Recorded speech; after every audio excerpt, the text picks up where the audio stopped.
Right now at 6 o'clock, it's the big dig. The cleanup continues after the largest snowstorm to hit the area in a decade. If you're a kid, you love the snow, no school. But when you have to drive in it, I don't consider that fun. And this isn't fun either. Most of the snow is off the streets, but there's a big mess left behind with downed trees and power lines.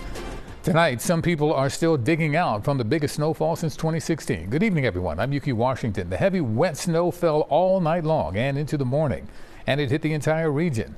We spent the day in the city, the suburbs, and down the shore seeing the impacts of this storm. Here's the latest. The blizzard and winter storm warnings have been lifted. The city of Philadelphia remains in a snow emergency as hundreds of crews continue to clean up roadways and sidewalks, and we thank them. We should find out any moment whether Philadelphia public schools are open tomorrow. SEPTA advises that subways, trolleys, and the L are operating but expect delays. Bus and regional are being restored line by line. Now, there are tens of thousands of customers without power across New Jersey. In Delaware, about 13,000 customers of Delmarva Power are in the dark. We are looking at some of the hardest hit areas. Let's start with Nikki Dementri. She's in Morrisville, which got buried by almost 2 feet of snow.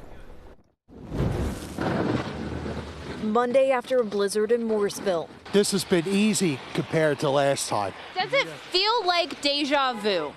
Yes. Yes. And I was talking to a buddy of mine on Friday. It's like, hey, just the snow's melting, we're getting more. The joke is on Mother Nature because nearly 2 feet of snow fell on the area. John Deegan Jr. enlisted the help of his family to dig out. Me being a big sports fan, I said, just like USA yesterday, it was a total team effort. We'd give Deegan a gold medal for his efforts. His neighbor Frank Walter, too. It's not as hard as I thought it was going to be. They said it was very heavy, but I don't think it was heavy as it was 3 weeks ago. Advice for anybody who has to dig their car out. Yeah, take your time.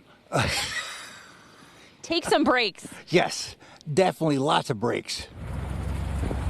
The snow was heavy on tree branches and power lines. It even made it hard to see some stoplights. It's really cold. The snow is deep. It took me mad long to shovel up my own snow. State highways and main arteries were down to the blacktop. Plow drivers are certainly busy this winter after 2 major snowstorms in a month. This one's a little easier. The snow's pushing a little better than the last one. It's not freezing on top yet. Let's continue our coverage. Dan Snyder and photojournalist Adam Fox are driving around Manayunk to give you a glimpse of conditions there. Dan. Hey, Yuki, how's it going? Yeah, Manayunk, we all know it very well when we get these big winter systems. It's got the hills, it's got the narrow streets. It makes it a really tough place for crews to work and to clear out. But, throughout the day, this is kind of what we've seen. Even on these secondary roads, you see a little slush here. But for the most part, these roads have been pretty clear. And, our great meteorologists have done a great job talking about it throughout the day. We have stayed above freezing. It's allowed a lot of this to just kind of melt off and just kind of flow away. City officials told us this afternoon at around 2-ish o'clock, they had about 2/3 of the streets at least somewhat treated throughout the city. So that 1/3 that was left, those tertiary streets, those alleys, they say they were working to get to them. But right now, as you can see, the sun has gone down. It's getting dark. Those temperatures are starting to drop. That means they are shifting their focus into what could happen with all this snow that has melted off. Take a listen. The operation will now focus on making sure that we salt those areas so they don't freeze up overnight, causing slippery conditions for drivers who may be, unaware of a street condition and cause accidents. So we're focusing now on making sure that's why we're not out of the woods yet, because we still got some more work to do. Yeah, and back out here live, it's a really important message, especially for places like here in Manayunk, Roxborough, East Falls. When you have these hills, you can see in front of us that sheen on the road. You might think, oh, that's just snow melting off. But what you don't realize, it's frozen over. It could be really slick, and that could lead to accidents. So the city looking to avoid that. The city did credit residents today for staying home and giving them the space to really work and help clean this stuff up. They're asking residents to continue to do that tonight, allow them to salt and keep that ice from forming off the roadways. For now, live in Manayunk, Dan Snyder. Yuki will send it back to you. Yes, indeed. Okay, Dan, thanks so much. In Camden County, many said the shoveling wasn't so bad and most roadways were clear by the afternoon. However, crews were out all day clearing trees that came down. The heavy snow weighed down limbs and branches. We found this tree blocking Centennial Boulevard at Evesham Road in Voorhees. A lot of the guys still been having the chainsaws on their trucks. So as they've been going in their districts, cleaning up snow, they've been hopping out, cutting down limbs, getting trees off the road. The National Weather Service says snow totals as high as 18 inches were reported in parts of Camden County. That 18 inches was reported in Summerdale. The nor'easter pounded the Jersey Shore especially hard. Atlantic City received more than a foot of snow. CBS Philadelphia's Madeline Wright continues our team coverage tonight. Madeline. Good evening, Yuki. It is still cold and windy, but travel conditions are getting better now that it's finally stopped snowing. Here on the Atlantic City Boardwalk, the plows have come through and even the crowds are starting to return. You mentioned that Atlantic City received more than a foot of snow. The blizzard hit people who lost power especially hard. While this dog named Maddie loves the snow, his owner, Katie McCann from Brigantine, is ready for it to melt. No lights. Our electricity went off last night in the middle of the night, so we slept through the night okay, but woke up and it was freezing. The timeline for restoration, uncertain. For many, just getting out of the driveway was a challenge. A neighbor got stuck. I came out to try to, pull him out, and then we just got stuck worse. While major roads like Brigantine Boulevard are down to blacktop, other roads like Atlantic Avenue remain sloppy. Oh, the roads is terrible.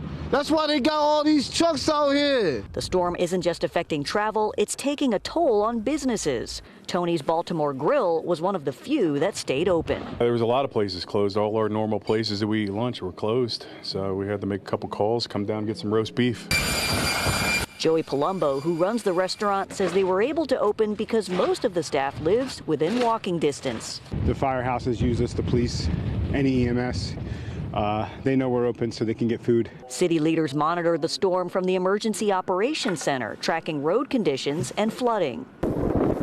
There were 10 inches of water on Massachusetts Avenue, but officials say fortunately the flooding never made it into homes. Still, recovery won't happen overnight. This was a highly impactful storm that's going to shut us down for a couple days.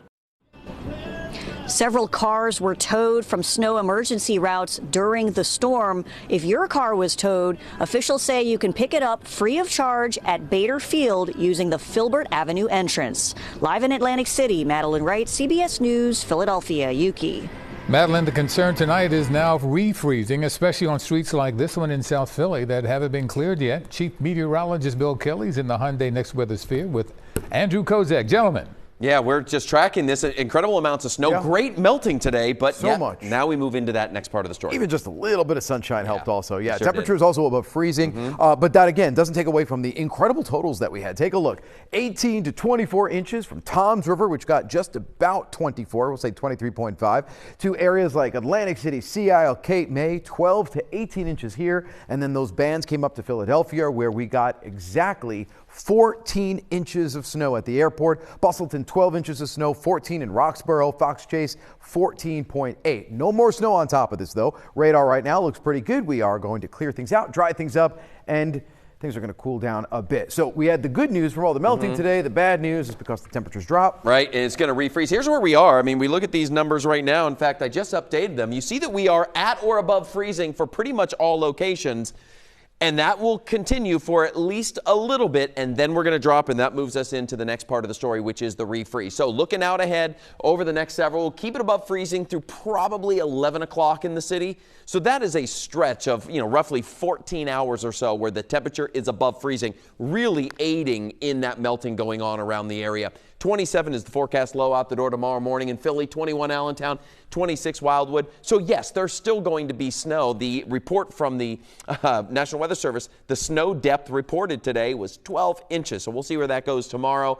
But there will be less, and it will be nothing like it was this last one a month ago where it lasted. Some of the snow out there right now is still from that event. So tonight, temperatures drop into the 20s. The refreeze is there. We're going to stay on weather alert. A little bit in the way of some additional morning snow showers on Wednesday. That could change over to some rain showers. Does not look like a huge deal. Thursday, we're going to watch a little more closely. Little rain to start. Could see another wave of some rain/snow with some light accumulations. But we'll keep our eyes on these things. But again, just be careful if you're going out tomorrow morning. More on that in your 7-day forecast, coming up just a few minutes. In a little bit. Thank you. And our morning team will help you get out the door tomorrow and give you a look at the conditions as well. They'll be on 30 minutes early, starting at 4 a.m. We have more coverage of this next weather alert, including the progress the airport is making to return to normal. And when life gives you snow, you build a snowman. We're going to share the story of the supersized snowman that some people built right in the middle of a South Philly street.